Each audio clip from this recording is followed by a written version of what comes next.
With Mr. Tipton. Yeah. Are you a Bears fan? Who are you a fan of, Eric? Patriots. Who? Patriots. But I Uh, can't judge. I have a White Sox hat on, so. well, at least you're used to disappointment. Oh, no way, Lizzie. Ugh. Lizzie's a Packers fan. Like we're it's all right. I mean, it could be worse. She could be a Cowboys fan, so right? Like there's always that line. So So true. yeah, yes. So yeah, I realized recently how much 49ers gear I actually own. I own a lot of 49ers gear. Like a lot. As I started looking, I'm like, man, I wear a lot of this stuff. So awesome. All right. Well, we're gonna do a couple different things today, but I'm gonna let Katie share because she was just texting me, and I think she needs to share that with everybody. Share your good news. We share good news here. Okay. Hey guys. Mhm. I know I talked to some of you recently, but I hope everyone's doing well. I'm currently in my bed, so I'm sorry if I'm sideways. Um, I have been feeling a lot of self-doubt just due to me not working as much, being in a lot of pain the last 2 weeks, and I've been going through physical therapy, and I didn't really feel like I was progressing in any areas. I kind of felt like I was kind of staying stagnant, like water, like it just wasn't really doing anything. So I went yesterday and I said, out of curiosity, can we kind of like redo some measurements on range of motion? And when I started physical therapy, I could only bend my leg at 55 degrees. And yesterday I found out I'm now at 79 degrees. So we are showing a lot of improvement. I'm, gonna stick to that and continue being disciplined on doing it at least once a day, every single day, and just keep pushing so I can be somewhat walking at conference. So I appreciate all of the thoughts. We can still push you in a wheelchair in conference. It's all good. Congrats. Like we can still do that. I I kind of love want her to that. have the. I kind of want her to have the scooter. Like I Yeah, kind of want her to have Yeah, it. scooter, wheelchair. We'll make sure you're okay. look, when I had my Dave will carry you on his back if we have to, okay? so Uh, many people Okay. have said that. When I literally had my ankle surgery, it was the 22nd of December. I was at a bar on New Year's Eve on the scooter racing inside of the bar, going back and forth. So it won't be my first rodeo with scooters, but Yeah. no, I'm super pumped and I am looking forward to it. Just next week we're introducing 25 to 50% weight bearing. So nice. There you go. we're moving at a good pace, they said. So they're really happy. And we still got 40 days. Nice. Yep. All right. Well, we're going to talk about a couple things today.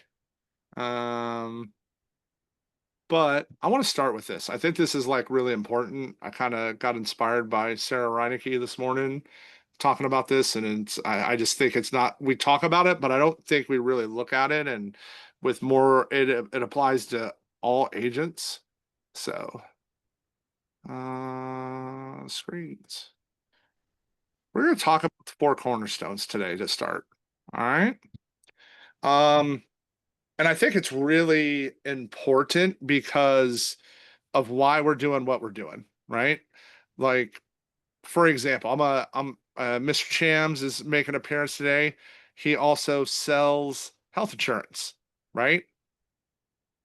I want to, because the first cornerstone is believe in what you're selling, right? How much easier is it to do the life side than it is to do the health side? Yeah, you guys are pretty blessed. Health insurance is like the car sales of sales.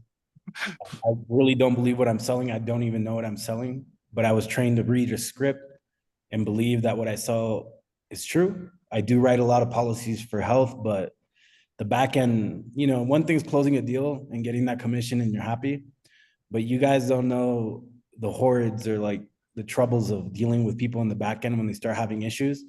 Then it makes you like when you sell, you're thinking about morals. So with life insurance, you close the deal, they're going to stay on your books as long as it's affordable because they're going to try to go get quotes somewhere else, maybe over time, and they won't find anything cheaper than Aquility, right? So the blessing here is you get that sale and they're going to be on your books and you'll make money off them forever. You don't have to worry about open enrollment like health insurance coming along, them switching over, and you're constantly working and working. This is like this. Health insurance, I do solar sales too. You'll do this. Life insurance like this because there's no issues. So you'll get infinite referrals as long as the price is right. Yeah, Sandra did that too. You know, Sandra came from health sales and, you know, it's same, right? You get that open enrollment, you're chasing it because that's herself. Oh, you get all this recurring money, but nobody stays anymore, right? It's why, you know, it's the same for PNC. I'll change my PNC tomorrow to save money. I don't care if it's with State Farm, Farmers, Geico, USAA. I don't care. I'm agnostic to that. I do not care. I care that I'm going to spend tens and probably hundreds of thousands of dollars on that type of insurance in my lifetime and never use it. Like, you know, like that is the upside, but like, do you really believe in what you're selling? Right. And you can't outsell your level of belief. So it's one of the reasons we have everybody do the ADD application when they start, right? Like, and then you can raise it up, right? Like, it's really easy to like add it in and go get the 500K, but it's why we have everybody do an app out the door. One, it gets you there, but two, it gets you on that. It's way easier to like, try to think of the right way to say this. How much cooler is it to be able to say to your families that you're helping, oh, hey, like I literally have a policy with this carrier myself, right? Like it's way more fun to say that, right? If I'm talking to someone and I'm like, yeah, I got a $500,000 return of premium because if you're 50 or below, right, you can get the return of premium accidental policy. It's nothing, and then I'm going to get paid back as long as I don't have to use it. So let's not go ahead and use it. So I'm okay with that. What's up, KB? I wanted to say with getting our own accident policy, that is sometimes the hardest policy to sell because people don't think accidents are going to happen to them. And so I have used that. Like I have an accident policy on myself. I also have one on my husband because we never know when we walk out the door if we're going to be able to walk in the door. So even just that aspect, you're believing in yourself, you're believing in the products.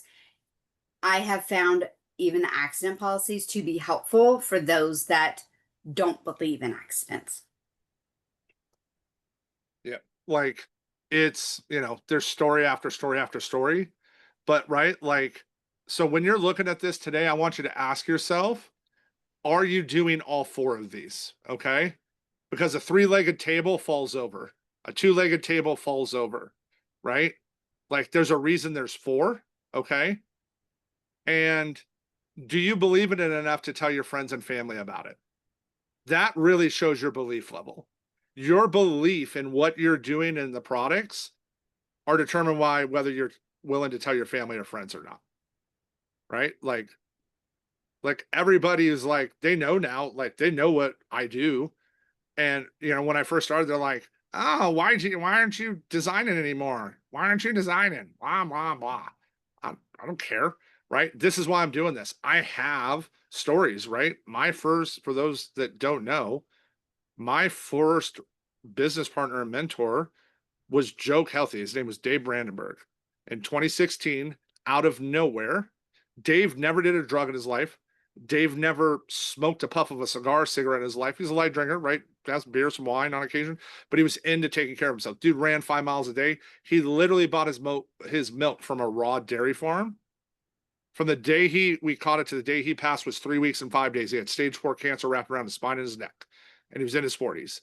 And we didn't have any coverage in place, right? I'm in my 30s, he's in his 40s, right? We just weren't set up. It was a train wreck, right?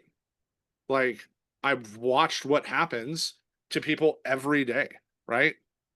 I think I steal, I talk about all the time. I steal Bender's client story from last year, early this year. 27 years old, didn't want to add living benefits for $20 a month. Comes back 3 months later, 28 years old, has cancer. Right? Can't get it if your house is on fire. Right? Like you know, the belief in that is there. And now, right, I'm gonna ask some people to be honest on this call because we're accountable to each other here today, right? MAC, right? You hear the term MAC, massive action, constant correction, right? And the constant correction isn't wholesale changes, right? You don't have to like change everything, but are you doing this, right? Like, are you really making the dials that you should be making, right? Are you telling everybody about this opportunity? Like, are you like, are you really taking advantage of working together in the office and the trainings and what's coming out? I mean, I think we could all agree it's easy to see who does and who doesn't, right? You can just tell by what their activity, you know? And then hey, because it's always for me, is it like a people problem, a process problem, or a mechanical problem, right? Like a people problem is that's their problem. Like you're just not putting in the action, right? Like we don't know. Like the right, is it a process problem? We knew like onboarding all the new agents, stupid opt pops up all the time. Hey, buy opt, buy opt, buy opt, right? We didn't have it in the handbook. We added it to the handbook, right? Like that was a process problem, right? That wasn't like a person problem. Or is it a mechanical problem? Are you trying to like, are you trying to take the multiple scripts and write them together and not sticking to the script, or doing too much and making it your own? Like, what of those things are you doing? I promise you, and I can say this because there's a stress. This business is way more fun when you're not broke. Like, so's life in general. So, but like, think about how, right? Like Eric right now, I'm gonna pick on Eric for a sec, right? He's still, right? Still has the other stuff going. Imagine, right? You need to make more money. Can you do that there right now? No, you got to try to pick up a shift. You got to go work some more hours. You can't go write a policy and literally get the money in your account the next day. I still remember when when Daniel started writing a bunch of those policies, like, dude, I got the deposits already. He was like, he was so shocked at how quick he got the deposits because that's, you know, not where he came from, right? Like not that side of it. You know, and sure, what's the worst we're gonna wait? A week on Corebridge, right? If we write Corebridge, you gotta wait a week, right? They process everything on Mondays, you know, but LGA is gonna pay you fast. Move's gonna pay you fast. Amiam's gonna pay you fast. America's gonna pay you fast. Like, you know, overall, the stuff's gonna you know, pay really quick. Where do you land on there, right? And we're going to circle back. I just want to kind of high level these. I can't stress number 3 and number 4 enough. These are like everything, right? Like, are you actually reading every day? Right? Like, are you reading every day? Right? Like, are you doing it? Are you reading 10 pages a day? Right? Like, are you? I love Sarah saying on this because it's true, and I just haven't thought of a better one yet. You can smell it on people a mile away, right? You can just see it in them, right? You can see who's working on it, who's really trying, who's not, right? Like who is growing and who is changing. You can see it by what they're doing, right? And are you trying to become dependent upon yourself? Or are you trying to depend on your mentor or someone else to do it for you? Do you go to them and want to do it? Or are you a student, right? Hey, guess what, everybody? Everybody knows exactly how much you've done in Summit above you. We see the numbers. Every person in your agency that is below you, you can go look and see where they're at in Summit, right? Like we all know whether you did it or not, right? Funnel now. One of the things I love about Funnel, I see how many dials everybody's doing. Everybody on our team, I see all their dials. I know exactly how many they're dialing, when they dialed, if they dialed. We see it all. There's transparency, right? Why? Because I can help coach you, right? But I don't think anybody does, but right, don't lie to yourself, right, about what you're doing. Also make sure you're doing it right. I'm gonna pick on Liz for a sec. She found out she wasn't counting her dials right. She's been making way more dials than she thought she was. On a good note, she was going the wrong way and thinking she wasn't making enough. She was counting her 3 dials as 1 dial. So, right? Like, It's true. right? It's I so wish true, I you could guys. have seen your face. I wish I could have I'm seen. like, how the hell are these people dialing 150 a day? And I was easily doing that. Like, oh my God, I'll admit, totally messed up. But that's like a good air, right? It's much better to be airing that way than it is the other way. Okay. So, like, but it's there. Right? Like, are you really plugging in? Like, are you really plugged in, committed here? Right? Again, I know who was, I know who isn't. I can see it, right? When new agents come in, right? You can see who plugs in, who joins office hours, who's on dialing. Are you dialing by yourself, right? Are you like not jumping on office hours and dialing with everybody? Are you going to all the national calls? Are you? I don't know if you are, right? Like I can't see, I can see most of the calls you're on, but I don't know, right? Like are you like going to those? Because you can't get to where you're going if you're not looking ahead, right? Like, and I'll give an example. So Scott the other day was texting me about like, hey, we were looking at net play stuff and keeping going, and he was like, oh, like what is the next level? And I was like, oh, it's this much. And then he was like, oh, then he was asking what it was because he's a little removed there.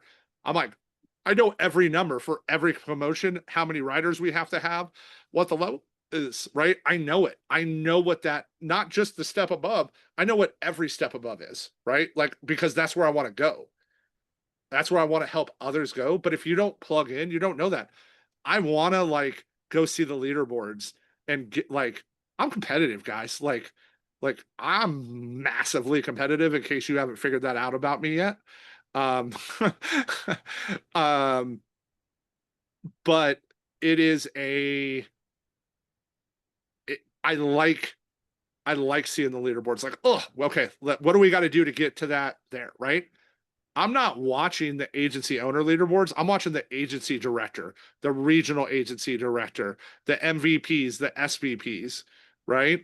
So, and here's the thing on the national call. Listen, if you got to go do stuff, it's okay to go do it too, right? Do you need to go like you got to go to Target, you got to go run an errand, you need a Bucks, whatever, like this place, man, people love their Starbucks. It is wild to me how much the people at Symmetry loves. Like the fact they do not corporately sponsor us is insane with as much Starbucks as the people in this company buy. So it's crazy. But are you plugging into everything, right? Like, and really taking advantage? What do you mean conference might be a little scary? What do you mean, Katie? I'm not reading the chat. I just saw the notification pull up. What? Sandra said, so we shouldn't play board games with you. Oh. She said how you were really competitive, and we were laughing because we were like, no, we know he's competitive. Listen, when I was a kid, I would get pissed if I lost at Chutes and Ladders. Like when I was 4 years old, right? Like I would cry if I struck out in baseball. I would get so mad. Like, Yeah. but that's the drive that keeps me going. Like I don't like losing 100%. sucks. It just does. Like, and not enough people like want to talk about it. It's way more fun to write an app and win. Can we agree? Yes. Oh, hey, you got no room to talk there, Miss Repenny. We'll want to talk about competitive. I'll pick. Seta is more competitive than I am. Just so we're all clear. And she's very humble and she's Mama Bear. That is one of the most competitive human beings I have ever met in my entire life. Go play cornhole with her and watch Miss Competitive come out. Right? Like she flips that switch. Yes.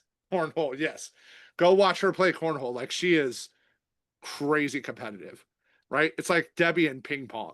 Okay, so now we need to know, Miller, when you play cornhole with your wife, do you let her win or do you try and beat her? We're always on the same team. Yes, no. So, but yeah, but it's a good thing, right? Like you got to learn how to harness that and take it in. And how do you do that?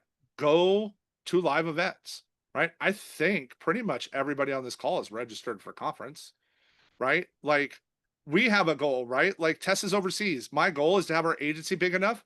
We have the money to fly her in one year, right? We can fly her over here and bring her to conference. Like that's a goal I have, right? Like I want to be able to have thousands of dollars to get her on a plane and get her to conference and bring her over, right? Like I want to be able to do those kind of things, but I can't get there if it's there, right? Yeah, like I'm so pumped. Like everybody's finishing finalizing things. Um, you know, and like ask the right questions, right? Number 4, I want to talk about this. What do I do next? Right? Like where is like I want to ask you guys, what do you think those questions look like?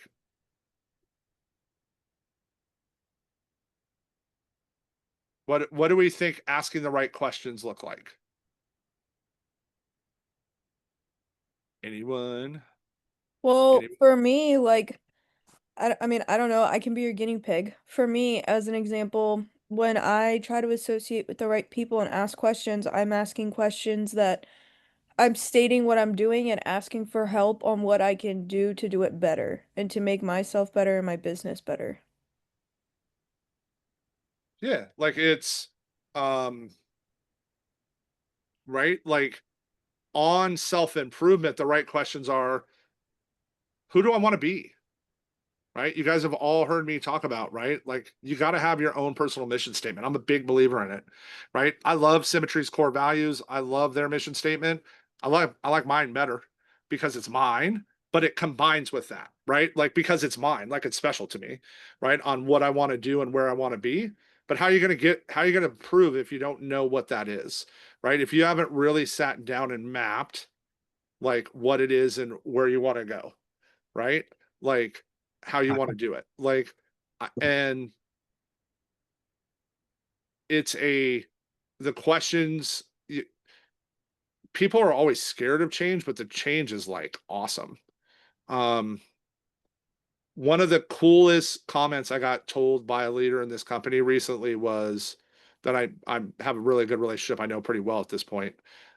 They told me they're like, you are so different from when you were just producing in October last year to now. And I'm like, that's what I want to hear, right? I want to hear that, right? Like that's what you want people to say to you. And I was like, I really thought about it. And it's easy to forget like and not see that on ourselves. Okay. So, and then back to associate with the right people. Okay. Go figure out where you want to be and go make some friends. Like this place is pretty cool about it. Right. Like, do you really communicate with your upline? Right. Like, and when you do though, are you looking for them to be your secretary or have you gone and done the work and you need help? Because that's a big difference. Right? Like that difference is like a big deal. And you got to learn how to, communicate differently with others. Right? Like I don't push a nurturer the same way I would a guardian. That's just not, what gets them going. It's you got to learn how to do that. And again, like, I mean, conference is going to be, a great place. Like last year, like I got to spend a ton of time with Carl Miller. And the second time was on accident, but it was like great. We actually me and Mel and uh, Carl and his girlfriend, we all walked back from the Friday night, dance showdown. We all walked back to the hotel together. We just happened to be walking out at the same time and saw him again. And, like for those that don't know who Carl is, Carl and his brother Ryan, who you saw on the Nash call yesterday, they have very big agencies here. So like, those relationships you can make. And it's just because I wasn't scared. I went up and talked to him, introduced myself. So as you get ready for a conference, really have a game plan. right? Have the people that you see that you want to talk to, but have questions ready and like put them on your notes app in your phone. So like we always have our phone with us. Okay. So take advantage of that side of it. And you know, I think it will be there. So the question, right? Like I want you to ask yourself is, are you doing all four of these? Are you really doing them? Right. And if you're not, why not? Right. Like, what do you, or you're doing it, but you could be doing it better. Like, where do you, where do you fall? And I think a lot of it, falls for people that are here right now, or, probably between 2, 3, and 4 of, what they're looking to do, where they're looking to go, and what they're trying to do there. So, that side of it's there. But example, like HQ, man, every time I turn around, there's something new in there now, right? Like you got to be a student in there. There's so much to take advantage of. Same with funnel. Listen, I'll help you guys as much as I can. I don't have all the tech answers on funnel, right? Like I just don't have all the answers. So a lot of it, that's what the chat support's for, right? I can help do stuff. We're going to do that on the Saturdays here, right? I'm going to show, like I was just showing before this, we were in office hours and Pat and Debbie were like, hey, how do we see the timestamps of when the person got texts? I showed them the spot you have to go to, get like, you can see the timestamps on it, right? So little things you learn from being in office hours, like, oh, hey, I didn't know that was there, right? Okay, great. Because I, thankfully I get to talk to, Sean Lyons and them quite a bit on stuff they're working on with Tim. And I'm kind of, I'm helping develop and beta some stuff too. So like, I know it well, but I can't teach everything. The way you're going to learn is just to go do it. Right. Like go to the sales call before the sales call earlier today was great training on funnel, right? Go watch that video, have your new agents watch that video and do those type of things. But like, as it's going there, we got to have, where'd Deborah go? There she is. Why are you hiding? I'm not. You were off screen. Yes, I was. Yes. Continue. All right. So I'm going to pick on you for a second. Okay. So I saw you got excited when I brought this up today. Why'd you get excited? Like the 4 cornerstones, like the big 8, the 4 corners and the 4 keys. They're just the foundation of this business, and we can complicate something like no other. It's our brains, our minds. We will overcomplicate, but really, this is the blueprint. This is the foundation. This is what the business was founded on, is just these four keys, 4 cornerstones. It's like having a house and having, like you need 4 solid foundations to set a house on, right? If you have 3 solid foundations and one that's not, is that house going to be functional, or is it going to be like lopsided and tilted, right? And not functional for the family?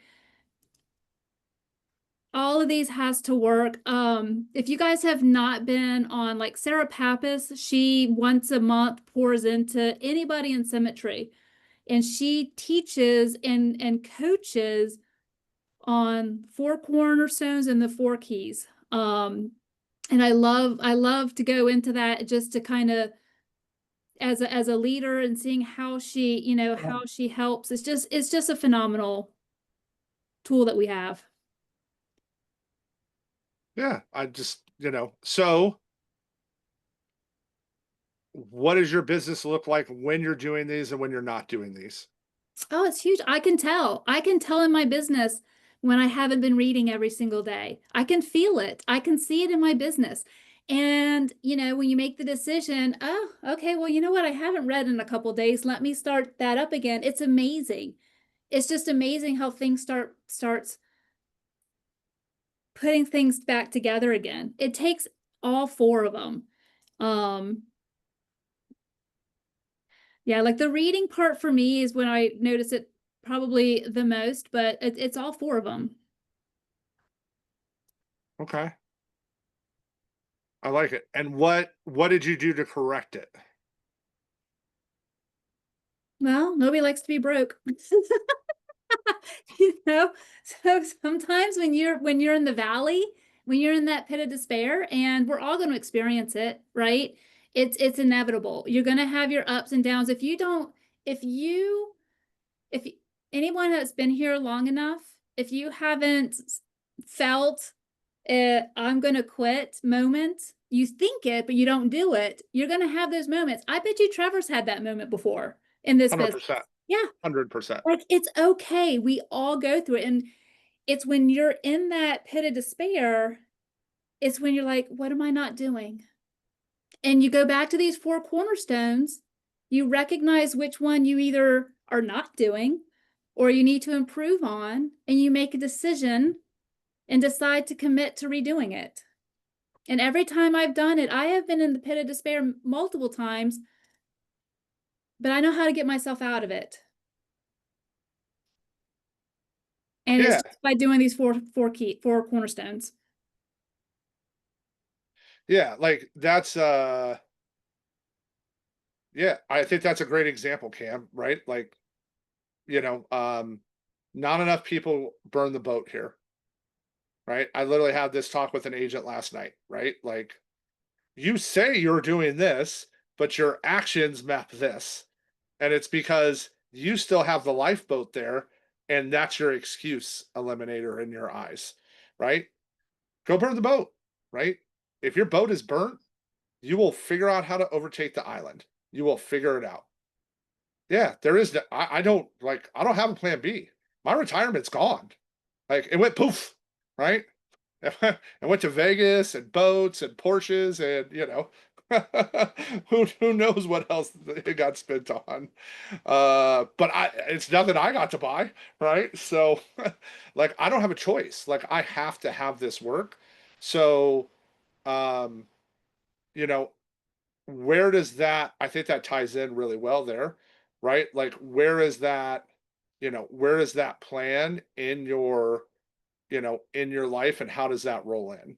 Right? Like, are you really going after it and saying, hey, how do I tie this in from there? I think you can see the people that have a plan and don't have a plan, right? Like, that are like trying. Like frankly, like, even as well as I did sales when I started, I made all those calls the first month so I could get better at it because I'm just competitive. I wasn't fully committed here, right? I was like, leads suck, right? Or if I didn't make a sale or any of that, I said it. Like, I, I literally have text conversations with Summers about it, right? And so, but God's pretty good about taking stuff away from you so he can get you down the path he wants you on. Pretty funny how he'll do that. So yeah, and it comes down to like that belief and how we're working on it and so on. So um when like when you're going through that, right? Like what is your, I guess the question I want to ask everybody is like, how do you share your belief with like the people in your life, right? Like the people outside of here on this call, right? How do you share that with them? And how do you try to think of the right way of how I want to frame this? Like, how do you, right? Belief is shown by actions. So what actions are you doing to show that to them? Like, I guess a better way to ask, why are we so worried about what other people think of us? Right? Like, why are we so freaking worried when they're not even thinking about us? Like, I was literally talking to one of Jim Larson's direct agents the other day, and she was asking for some help, and it just came down to that, right? Like, why are we so worried about it, right? Like what do you think that is? Like, I'm asking, like, I want to hear like what, like what it is. I'm not anymore. I don't really care what other people think of what I'm doing anymore because and maybe it's my age, I don't know, but before when I first started, I was worried, I was concerned, I was a secret agent, because Sure. I just thought people were going to think, oh, here's Walnetta doing another thing again, another, way that she's going to try and make money or whatever. I thought, people were going to think I was going to reach out to them, which I didn't, but I do now because I don't care. I think what we're doing is one of the best things in that we could be doing to help families.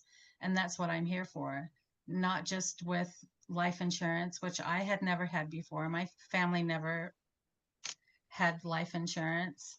And hence we had a struggle, at one time in our lives because of something that happened and we didn't have it. So now I'm a believer and everybody knows that now. And even with my change in how I feel this year, my daughter happened to say to me yesterday, because she's the one that drove me for my appointment, she's like, Mom, you're never available anymore.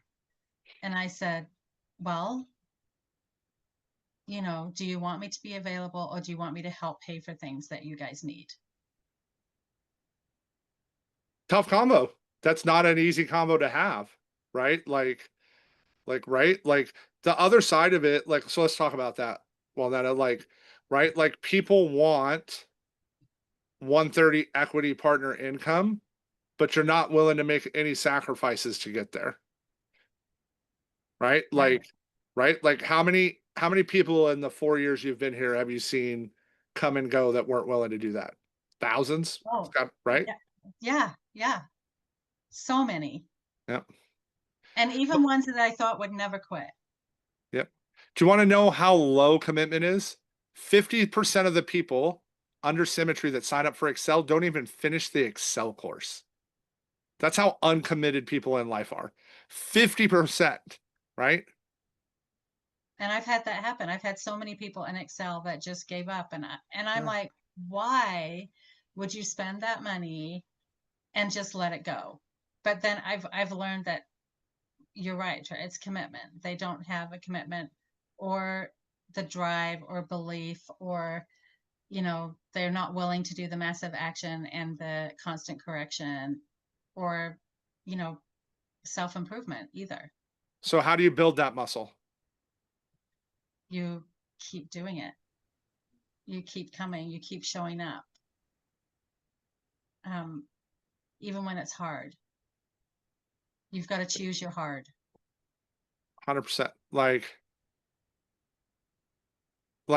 why, like go back to the why did you say yes to this opportunity? Like ask yourself that, right? Like what led you to say yes, and remember how you felt when you said yes, and that will make a huge difference, right? Like why did I want to do that through there?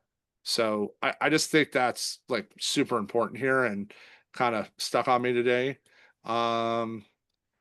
But now we're going to do some questions and some live game planning. Little Cam's got a reverse mortgage. So I figured this was a good topic because not everybody understands how a reverse mortgage works.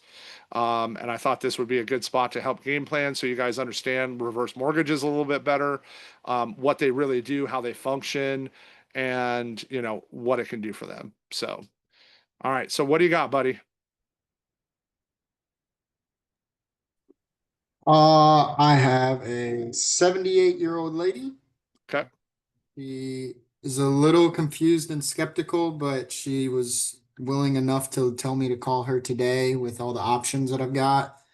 I know she didn't answer all my questions. She wouldn't give out everything, but I know for a fact that she's had some sort of brain surgery and she's been Oh. in hospitals for some minor surgeries. But other than that, she doesn't have like high blood pressure or anything like that. No strokes, cancer, stuff like that. Oh, Her daughter is going to be the beneficiary. Right. But she won't have her daughter be there with us to like go over everything. yeah, they don't the beneficiary, we'll go over that later. So how much does she owe on her reverse mortgage? Doesn't know. Okay. What did the lead sheet say? 606,000. Yeah, so right, so she had a house paid for, right? So what is a reverse mortgage? Okay. You have your house paid for, right? It's done. You essentially pull a new mortgage out against it, but you get the cash that you have to pay back, right? So they're essentially paying you for your equity, but you're responsible for it. So here's the thing. Say now one, right? She's 78. She's not getting anything, but there's going to probably be some equity in the home. Okay. So say they owe 500K. Now I'm going to use round numbers for the sake of things to help game plan and make it easier. Okay. Say they owe that kind of money, right? They owe 500 and the house is worth 8.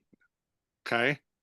Here's the deal though. Your beneficiaries are on the hook for all that money they took out that's not paid back. Okay. Unlike a credit card that when you die, the credit card company is just going to be, if you have debt, the credit card company's eating it, right? A reverse mortgage is not that way. That money will get paid back first. They will repo the house. Like you are 100% on the hook for that money. And it is tied to the deed of that home. Okay. So this is even more important than a mortgage, okay? Because you've gotten all this cash now and they're not letting it go. So what's the whole point? What we want to do is protect the equity. That's what I really sell reverse mortgage on, okay? Is hey, how much equity do you have in the home? How much do you think you are going to have when something happens? And then we want to take the equity and say, okay, hey, our whole goal here is to make sure this loan gets paid back, because that's what a reverse mortgage is, right? This loan gets paid back so that your family doesn't lose all that equity you work so hard to protect. Okay. I don't even think reverse mortgages should be allowed. I think they're freaking criminal. And I think it's banks preying on older people that are tight on money. Like that's my personal opinion on them. That being said, it's a real problem. So, right, again, because people think all the time, oh, when they die, right? Like, I don't care, they're dead. I'm not responsible for that. No, no, no. They will, right? They will come after that and they will take it. So, even like in a critical period case here for a 78-year-old, right? If she can give the daughter a year, 9 months, 12 months, whatever it is, time to make those payments back on it, right? And make them back, she then can protect the equity in the home when she goes to sell it, right? Like, because that money, that cash she got, she probably had to pay. She said she had brain surgery, right? Maybe she had to pay for the surgeries and loaded with medical bills or whatever it is. But it is a huge thing, right? Just like understanding, right? MPI is mortgage protection insurance, right? It's what you are forced to pay by the bank if you don't put up to 20% down on your home. Okay. It is required. They won't budge on it. Why? So the bank is also making you have more insurance in case you default and there's no equity. Why is it at 20%? Because then at 20%, there's equity in the home, right? And you have access to it. That's why that number's there, right? But remember, the bank is the beneficiary on an MPI, right? Unlike this, right? We're using that insurance to go there, but I'm not trying to sell products. I'm trying to sell solutions and solve problems. And we get too stuck on that problem side, right? So dependent upon Cam, so this is where it gets a little harder, right? We'll probably have to like more game plan on the fly. Because again, when did she have the brain surgery? How long she's been in the hospital? What's her conditions from that, right? But we might end up having to go to Corbridge, right? We need to know how much is she having to make that payment on, right? Like how much is owed on that money, okay? Because it's really important as it flows through there. Does that make sense, everybody? Everybody kind of understand how that works a little bit better now? Yeah.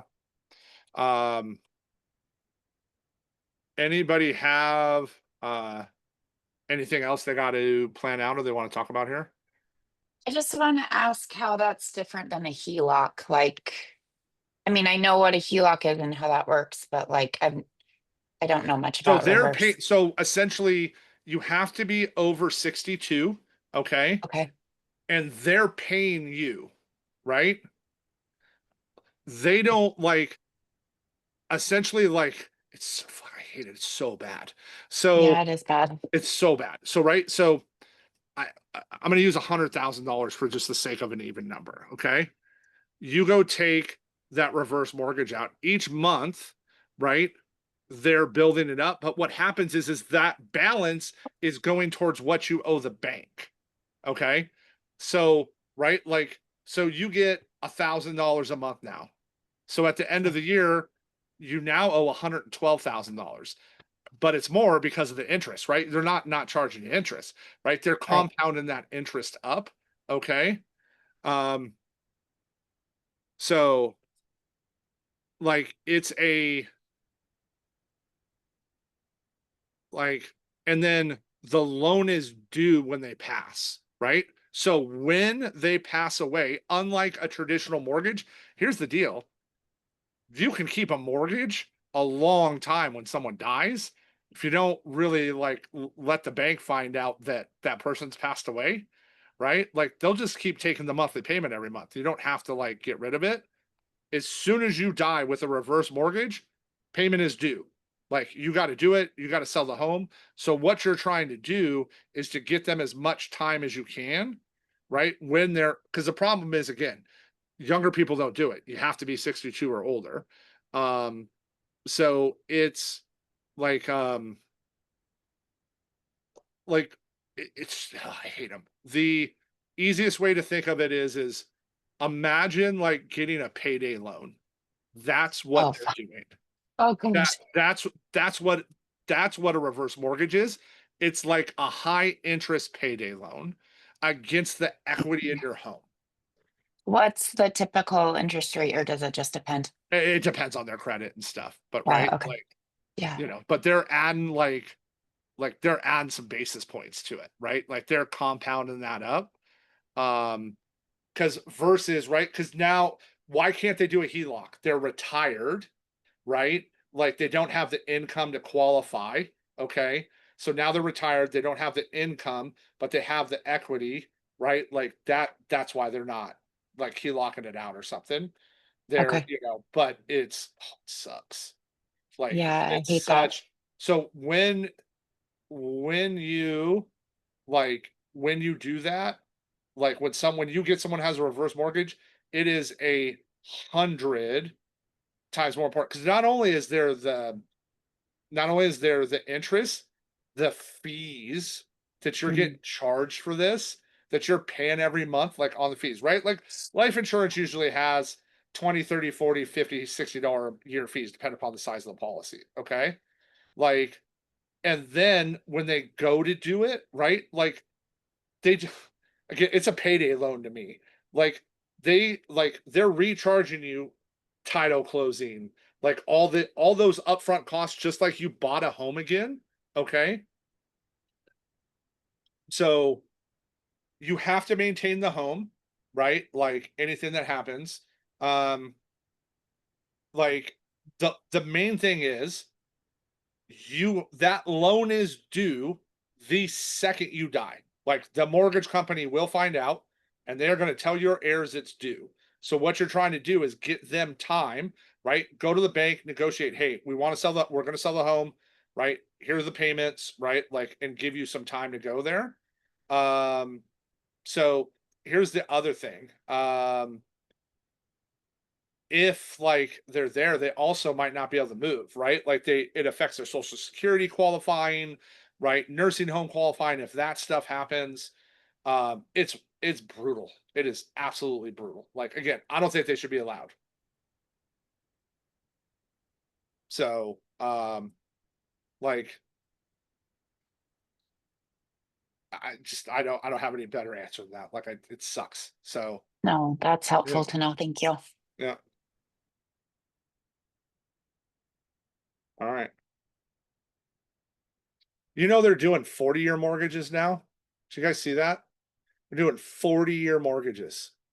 Like they're just locking people into, yeah, like it's so bad, right? And people get stuck and they don't have retirement money and things there. And to them, it's their only way out, right? They're like, well, in their head, they're like, I don't really care. It's there. But yeah, absolutely. Right. I say the numbers all the time. Currently at the end of 2024, there is $1.77 trillion in student loans. There is 1.66 in credit cards. There is 1.2 billion, or sorry, these are all trillion. 1.77 trillion in student loans, 1.66 trillion in credit card debt. This is in the United States, not in the world, boys and girls. 1.2 trillion in auto loans and 12 trillion in home loans. We have unlimited clients. Unlimited clients. Like, so it's there. So when you're talking to them, what do you like? What's the sell? Okay. Right. Cam. So what's the sell on it? How are you going to protect your kids, your spouse, whoever it is? How are you going to protect the equity in your home? Because they can't. It's due. The second you die, this is due now. Right? We're trying to buy some time with the bank to get us down the road. That's what we're trying to do. So that's it. All right. That was a good topic. What else we got? Anything? Bueller? Anybody got any fun plans for 4th of July? I I have a do. fun